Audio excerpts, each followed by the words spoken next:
राधा वल्लभ श्री हरिवंश। आज हमारे श्रीमद् भागवत का 91वां पाठ है।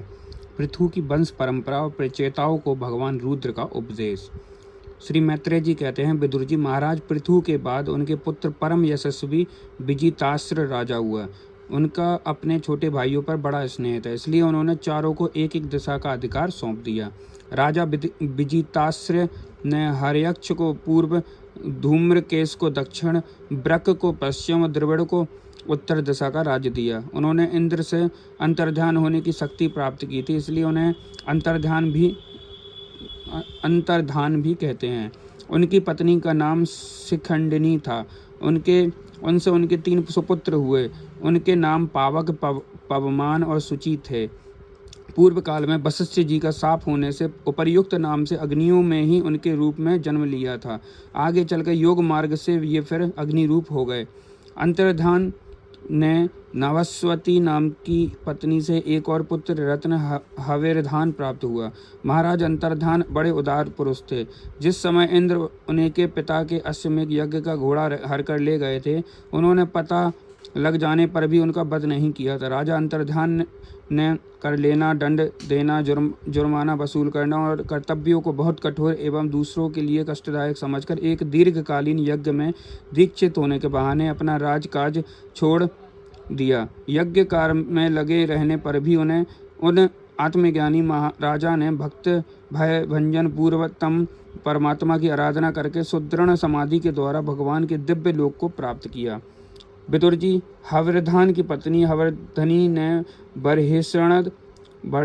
वरहिसद, गय, शुक्ल, कृष्ण, सत्य, जितवृत नाम के 6 पुत्र पैदा किए।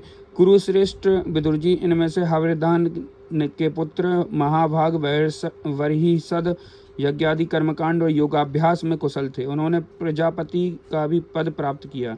उन्होंने एक स्थान के बाद दूसरे स्थान में लगातार इतने यज्ञ किए कि यह सारी भूमि पूर्व की ओर अग्रभाग करके फैलाए हुए कुशों से पट गई थी। इसी से आगे चलकर वे प्राचीन वरही नाम के विख्यात हुए। राजा प्राचीन वरही ने ब्रह्मा जी के कहने से समुद्र की कन्या सतद्रुति से विवाह किया था। सर्वांग सुंदरी किशोरी सतद्रुति सुंदर वस्त्राभूषणों से सज कर विवाह मंडप में वह भांवर देने के लिए घूमने लगी। तब स्वयं अग्निदेव भी मोहित होकर उसे वैसे ही चाहने लगे जैसे सुक्री को चाहा था। नव विवाहिता सतद्रुति ने अपने नुपुरों की झनकार से दिशा विदिशाओं के देवता, असुर, गंधर्व, मुनि, सिद्ध, मनुष्य एवं और नाग सभी को वश कर लिया था। सतद्रुति के गर्भ से प्राचीन बरही के प्रचेता नाम के 10 पुत्र हुए। वे सब बड़े ही धर्मज्ञ एवं एक से नाम और आचरण वाले थे। जब पिता ने उन्हें संतान उत्पन्न करने का आदेश दिया, तब उन सब ने तपस्या करने के लिए समुद्र में प्रवेश किया। वहाँ 10,000 वर्ष तक तपस्या करते हुए उन्होंने तप का फल देने वाले श्री हरि की आराधना की। घर से तपस्या करने के लिए जाते समय मार्ग में श्री महादेव जी ने उन्हें दर्शन देकर कृपा पूर्वक जिस तत्व का उपदेश दिया था, उसी का एकाग्रता पूर्वक ध्यान, जप और पूजन करते रहे। विदुर जी ने पूछा, ब्राह्मण, मार्ग में प्रचेताओं का श्री महादेव जी के साथ किस प्रकार समागम हुआ और उन पर प्रसन्न होकर भगवान शंकर ने उन्हें क्या उपदेश किया? वह सारयुक्त बात आप कृपा करके मुझे कहिए। ब्रह्मण से शिव जी के साथ समागम होना तो देहधारियों के लिए बहुत ही कठिन है, औरों की तो बात ही क्या है। मुनिजन भी सब प्रकार की आसक्ति छोड़कर उन्हें पाने के लिए उनका निरंतर ध्यान ही किया करते हैं, किंतु सहज में पाते नहीं।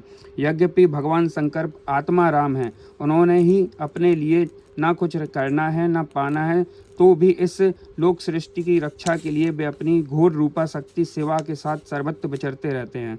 श्री मैत्रेय जी ने कहा, विदुर जी, साधु स्वभाव प्रचेता गण पिता की आज्ञा सिरोधार्य कर तपस्या में चित्त लगा पश्चिम की ओर चल दिए। चलते चलते उन्होंने समुद्र के समान विशाल एवं सरोवर देखा। वहाँ महापुरुषों के चित्त के समान बड़ा ही स्वच्छ तथा उसमें रहने वाले मत्स्यादि जलजीव भी प्रसन्न जान पड़ते थे।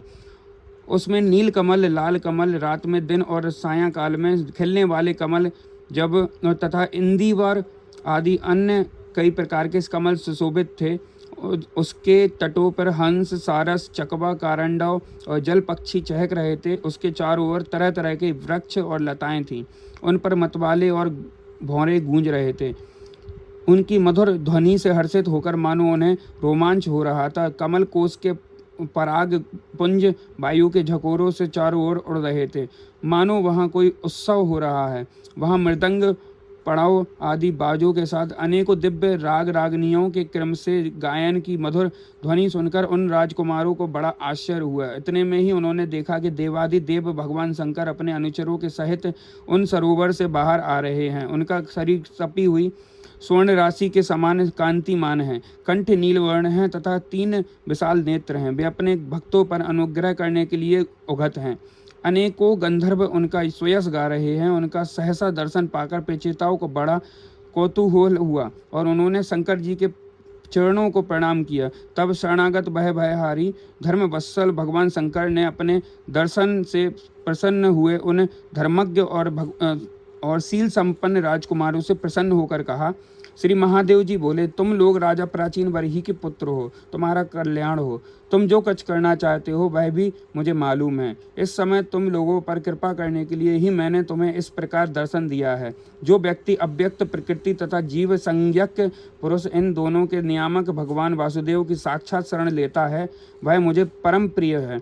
अपने वर्णाश्रम धर्म के भलीभांति पालन करने वाले पुरुष जो जन्म के बाद ब्रह्मा के पद को प्राप्त होता है और इससे भी अधिक पुण्य होने पर वह मुझे प्राप्त होता है, परंतु जो भगवान अनन्य भक्त हैं वह मृत्यु के बाद ही सीधे भगवान विष्णु के इस सर्व प्रपंचतीत परम पद को प्राप्त होता है, जिसे रुद्र रूप में स्थित मैं तथा अन्य आधिकारिक देवता अपने अपने अधिकार की समाप्ति के बाद प्राप्त करेंगे। तुम लोग भगवत भक्त होने के नाते मुझे भगवान के समान ही बढ़कर और कोई कभी प्रिय नहीं होता। अब मैं तुम्हें एक बड़ा ही पवित्र, मंगलमय और कल्याणकारी स्तोत्र सुनाता हूँ। इसका तुम लोग शुद्ध भाव से जप करना।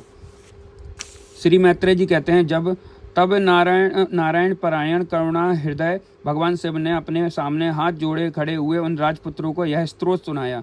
भगवान रुद्र स्तुति करने लगे, भगवान आपका उत्कर्ष उच्च कोटि के आत्मज्ञानियों के कल्याण के लिए, निजानंद लाभ के लिए, उसमें मेरा ही कल्याण हो। आप सर्वदा अपने निर्तिशय परमानंद स्वरूप में ही स्थित रहते हैं। ऐसे सर्वात्मक आत्मस्वरूप आपको नमस्कार है। आप पंचनाभ समस्त लोकों के आदि कारण हैं। भूत सूक्ष्म तन्मात्र में और इंद्रियों के नियंता शांत एकरस और स्वयं प्रकाश वासुदेव चित्त के अधिष्ठात्र भी आप ही हैं। आपको नमस्कार है। आप ही सूक्ष्म अव्यक्त अनंत और मुखाग्नि के द्वारा संपूर्ण लोकों का संहार करने वाले अहंकार के अधिष्ठाता संकर्षण तथा जगत के प्रकृष्ट ज्ञान के उद्धम स्थान बुद्धि के अधिष्ठाता प्रघुम्न हैं। आपको नमस्कार है। आप ही इंद्रियों के स्वामी मन स्तव्य के अधिष्ठाता भगवान अनिरुद्ध हैं। आपको बार बार नमस्कार है। आप अपने तेज से जगत को व्याप्त करने वाले सूर्य देव हैं। पूर्ण होने के कारण आप में बुद्धि और क्षय नहीं होता। आपको नमस्कार है। आप स्वर्ग और मोक्ष के द्वारा तथा निरंतर पवित्र हृदय में रहने वाले, आपको नमस्कार है। आप ही स्वर्ण रूप वीर से युक्त और चातुर्होत्र कर्म के साधन तथा विस्तार करने वाले अग्निदेव हैं। आपको नमस्कार है। आप पितर और देवताओं के शोषक सोम हैं तथा तीनों वेदों के अधिष्ठाता हैं। हम आपको नमस्कार करते हैं। आप ही समस्त प्राणियों को तृप्त करने वाले सर्वरस जल रूप हैं। आपको नमस्कार है। आप समस्त प्राणियों के देह पृथ्वी और विराट पुरुष हैं तथा त्रिलोकी की रक्षा करने वाले मानसिक इंद्रियों और शारीरिक शक्ति स्वरूप वायु प्राण हैं। आपको नमस्कार है। आप ही अपने गुण शब्द के द्वारा समस्त पदार्थों का ज्ञान करने वाले तथा बाहर भीतर का भेद करने वाले आकाश हैं तथा आप ही महान पुण्यों से प्राप्त होने वाले तथा परम तेजों में स्वर्ग वैकुंठ आदि लोक हैं। आपको पुनः पुनः नमस्कार है। आप पितृलोक की प्राप्ति कराने वाले प्रवृत्ति कर्म रूप और देवलोक की प्राप्ति के साधन निवृत्त कर्म रूप हैं तथा आप ही अधर्म के फल स्वरूप दुखदायक मृत्यु हैं। आपको नमस्कार है। नाथ, आप ही पुराण पुरुष तथा सांख्य और योग के आदिश्वर भगवान श्री कृष्ण हैं। आप सब प्रकार की कामनाओं की पूर्ति के कारण साक्षात मंत्र मूर्ति और महान धर्म स्वरूप हैं। आपकी ज्ञान शक्ति किसी भी प्रकार कुंठित होने वाली नहीं है। आपको नमस्कार है, नमस्कार है। आप ही कर्ता करण और कर्म तीनों शक्तियों के एकमात्र आश्रय हैं। आप ही अहंकार के अधिष्ठाता रुद्र हैं। आप ही ज्ञान और क्रिया स्वरूप हैं तथा आपसे ही पश्यंती, मध्यमा, बैखरी 4 प्रकार के वाणी की अभिव्यक्ति होती है। आपको नमस्कार है प्रभु, हमें आपके दर्शनों की अभिलाषा है। अंततः आपके भक्तजन जिसका पूजन करते हैं, जो आपके निज जनों को अत्यंत प्रिय है, अपने उन अनूप रूप की आप हमें झांकी कराइए। आपका वह रूप अपने गुणों से समस्त इंद्रियों को तृप्त करने वाला है। वह वर्षाकालीन मेघ के समान स्निग्ध, श्याम और संपूर्ण सौंदर्यों का सार सर्वस्व है। सुंदर 4 विशाल भुजाएं, महामनोहर मुखारबिंद, कमल दल के समान नेत्र, सुंदर भौहें, सुगढ़ नासिका, मनमोहिनी दंत पंक्ति, अमोल कपोल युक्त मनोहर मुखमंडल और शोभाशाली समान कर्ण युगल हैं। प्रीति पूर्ण उन्मुक्त हास्य, तिरछी चितवन, काली काली घुंघराली अलके, कमल कुसुम सी केसर के समान फहराता हुआ पीताम्बर, झिलमिलाते हुए कुंडल, चमचमाते हुए मुकुट, कंकण, हार, नूपुर, मेखला और आदि विचित्र आभूषण तथा शंख, चक्र, गदा, पंच बनमाला, कौस्तुभ मणि के कारण उसकी अपूर्व शोभा है। उसके सिंह के समान स्थूल कंधे हैं, जिन पर हार, केयूर और कुंडल आदि की कांति झिलमिलाती रहती है, तथा कौस्तुभ मणि की कांति सुशोभित मनोहर ग्रीवा है। उसका श्यामल वक्ष स्थल श्री वत्स चिन्ह के रूप में लक्ष्मी जी का नित्य निवास होने के कारण कसौटी की शोभा को भी मात करता है। उसका त्रिवली से सुशोभित पीपल के पत्ते के समान सुडोल उदर श्वास के आने जाने के हिलता हुआ बड़ा ही मनोहर जान पड़ता है। उसमें जो भंवर के समान चक्करदार नाभि है, वह इतनी गहरी है कि उससे उत्पन्न हुआ यह विश्व मानो फिर उसी की लीन हो जाता है, होना चाहता है। श्यामवर्ण कटिभाग्य के पीताम्बर, स्वर्ण की मेखला शोभायमान है समान और सुंदर चरण पिंडली, जांग और घुटनों के कारण आपका दिव्य विग्रह बड़ा ही सुग्रण जान पड़ता है। अपने चरण कमलों की शोभा शरद ऋतु के कमल दल की कांति का भी तिरस्कार करती है। उनके नखों से जो प्रकाश निकलता है, वह जीवों के हृदय अंधकार को तत्काल नष्ट कर देता है। हमें आप कृपा करके भक्तों के भयहारी आश्रय स्वरूप उसी रूप का दर्शन कराइए। जगतगुरु, हम अज्ञानावृत प्राणियों को अपनी प्राप्ति का मार्ग बतलाने वाले आप ही हमारे गुरु हैं। प्रभु, चित्त शुद्धि की अभिलाषा रखने वाले पुरुषों को आपके इस रूप का निरंतर ध्यान करना चाहिए। इसकी भक्ति की स्वधर्म का पालन करने वाले पुरुष को अभय करने वाले, स्वर्ग का शासन करने वाले इंद्र भी आपको ही पाना चाहते हैं, तथा विशुद्ध आत्मज्ञानियों की गति भी आपसे आप ही हैं। इस प्रकार आप सभी देवधारियों के लिए अत्यंत दुर्लभ हैं। केवल भक्तिमान पुरुष ही आपको पा सकते हैं। सत्पुरुषों के लिए भी दुर्लभ, अन्य भक्ति से भगवान को प्रसन्न करके, जिनकी प्रसन्नता किसी अन्य साधन से दुस्साध्य है, ऐसा कौन होगा जो उनके चरण तल के अतिरिक्त और कुछ चाहेगा। जो काल अपने अदम्य उत्साह पराक्रम की फड़कती हुई भौं के इशारे से सारे संसार का संहार कर डालता है, वह भी आपके चरणों की शरण में पड़े हुए प्राणी पर अपना अधिकार नहीं मानता। ऐसे भगवान के प्रेमी भक्तों को यदि आधे क्षण के लिए भी समागम हो जाए, तो उसके सामने मैं स्वर्ग और मोक्ष कुछ नहीं समझता। फिर मृत्यु लोक के तुच्छ भोगों की तो बात ही क्या है। प्रभु, आपके चरण संपूर्ण पाप राशि को हर लेने वाले हैं। हम तो केवल यही चाहते हैं कि जिन लोगों ने आपकी कीर्ति तथा तीर्थ गंगा जी में आंतरिक और बाह्य स्नान करके मानसिक और शारीरिक दोनों प्रकार के पापों को धो डाला है, तथा जो जीवों के प्रति दया, राग, द्वेष रहित चित्त और सरलता आदि गुणों से युक्त है, उन आपके भक्तजनों का संग हमें सदा प्राप्त होता रहे।